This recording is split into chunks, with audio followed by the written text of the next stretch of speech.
The cafe was nearly empty when Emma walked in, her hands trembling as she pushed the stroller through the door. She was already 15 minutes late, her carefully applied makeup smudged from the tears she'd wiped away in the parking lot. The babysitter had canceled at the last minute, and Emma had spent the past hour debating whether to cancel this date entirely. She'd almost turned the car around 3 times. But something, maybe desperation, maybe hope, kept her moving forward. She spotted him immediately. Alexander Chen sat at a corner table, his tailored suit making him look like he'd stepped out of a magazine. Emma's stomach dropped. She'd known from his profile that he was successful, but seeing him in person made her feel even smaller, even more out of place. Her second-hand dress suddenly felt threadbare, her worn shoes painfully obvious.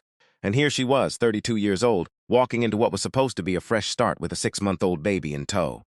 Their eyes met across the room, and Emma watched his expression change. Surprise, then confusion. She forced herself to walk forward, each step feeling like a mile.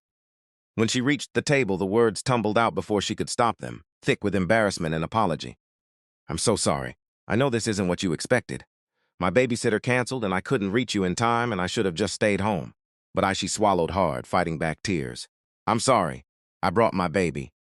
Alexander stood slowly, and Emma braced herself for the rejection she'd become so familiar with. This was the part where men made excuses, where they suddenly remembered other commitments, where they looked at her with pity, or worse, disgust.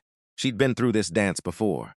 In the 2 years since, Jake's father had walked out when she was 7 months pregnant, calling her condition a deal-breaker he hadn't signed up for. But Alexander didn't run.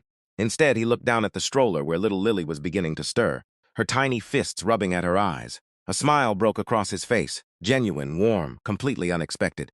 "May I?" he asked, gesturing to the baby. Emma nodded, too stunned to speak, and watched as this billionaire businessman she'd learned from his profile that he'd built a tech empire from nothing, knelt down beside the stroller. He didn't seem to care that his expensive suit was touching the cafe floor. "Hello there, beautiful," he whispered to Lily, who had opened her eyes and was staring at him with that intense, curious gaze that babies have. "I'm Alex. I hope you don't mind sharing your mama with me for a little while." Emma sank into her chair, her legs suddenly unable to hold her. This wasn't how these things went. This wasn't how her life worked. Single mothers didn't get fairy tales. They got judgment, rejection, and a constant struggle to keep their heads above water. "Please sit," Alexander said, returning to his seat. "I'm glad you came, and I'm honored to meet both of you," he signaled the waiter. "Can we get a high chair and maybe some warm milk if you have it? Not too hot." The next hour passed like a dream. Alexander didn't just tolerate Lily's presence. He engaged with her, making faces that brought out her gummy smile, holding her bottle when Emma's arms got tired, never once making Emma feel like her daughter was an inconvenience. They talked about everything. Emma's work as a freelance graphic designer, her struggles to make ends meet, her dreams of one day giving Lily the stability she deserved. Alexander shared his own story, and Emma was shocked to learn it echoed her own in ways she hadn't expected. "My mother raised me alone," he said quietly, his eyes distant with memory. "My father left before I was born. Mom worked 3 jobs to keep us fed, to keep me in school. I watched her sacrifice everything, her youth, her health, her dreams. She never complained, never made me feel like I was a burden, even though I know how hard it was."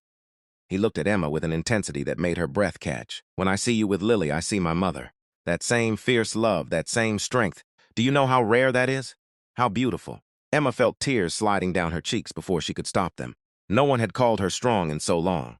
Most days she felt like she was barely surviving, held together by coffee and sheer willpower. "I'm not strong," she whispered. "I'm terrified every single day. Terrified I'm going to fail her, that I won't be enough." That fear, Alexander reached across the table, his hand hovering near hers until she closed the distance. "That's what makes you strong. You're terrified, but you keep going. You keep loving her, keep fighting for her. That's everything." Lily began to fuss, and Emma recognized the signs of an impending meltdown. She'd need to be changed and fed soon, and then she'd need to go down for her nap. The magic of the afternoon was ending, reality creeping back in. "I should go," Emma said, starting to gather her things. "She's going to get cranky, and I don't want to." "Come with me," Alexander interrupted. "Both of you, please. I want to show you something." Emma hesitated, every warning about stranger danger flashing through her mind. But something in his eyes made her trust him. They left the cafe together, Alexander carrying the diaper bag while Emma pushed the stroller. He led them to a black car parked nearby, nothing ostentatious. She noticed just a nice sedan and opened the door for them.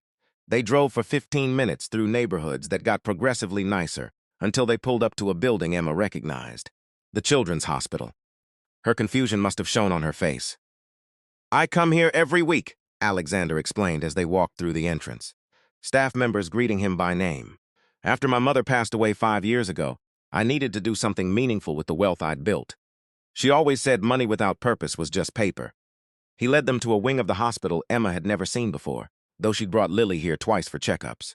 The sign above the door read, "Chen Family Care Center.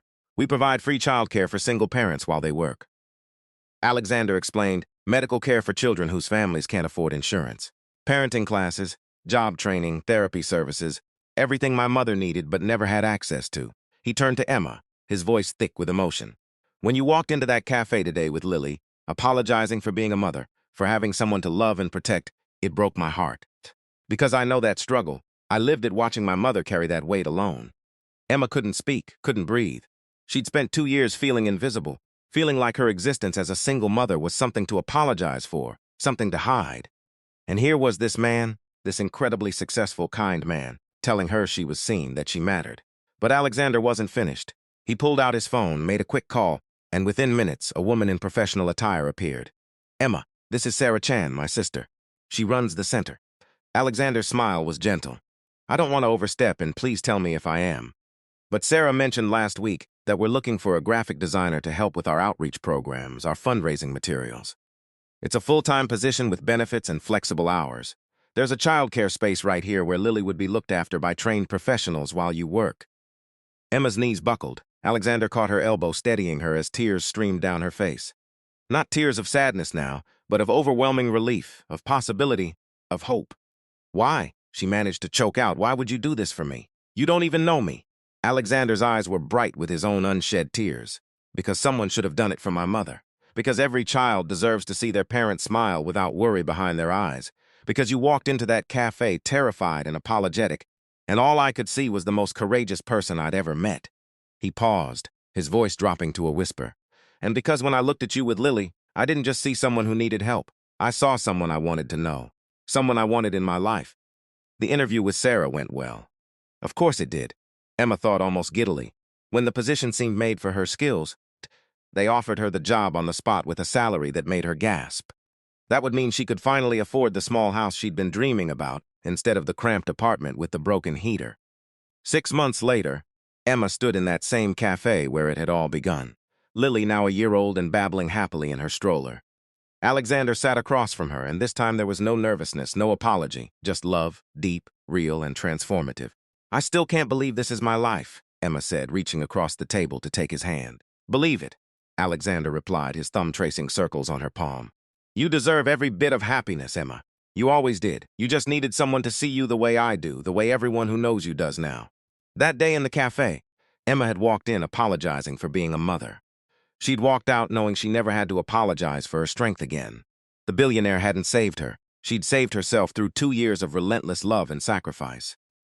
Alexander had seen her, truly seen her, and offered not a rescue but a partnership, a reminder that kindness still existed in the world, that being a parent wasn't a flaw to overcome but a strength to celebrate. Some love stories begin with grand gestures. This one began with a simple truth.